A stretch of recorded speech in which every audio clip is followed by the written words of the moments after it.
لا يكلف الله نفسا إلا وسعها، لا يكلف الله نفسا إلا وسعها، لها ما كسبت وعليها ما اكتسبت.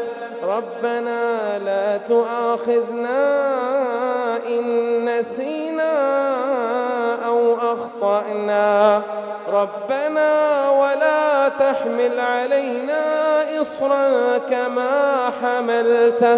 كما حملته على الذين من قبلنا، ربنا ولا تحملنا ما لا طاقة لنا به، ربنا ولا تحملنا ما لا طاقة لنا به، واعف عنا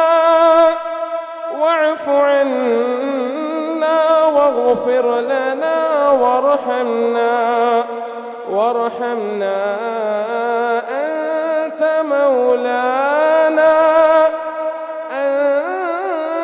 أنت مولانا فانصرنا على القوم الكافرين.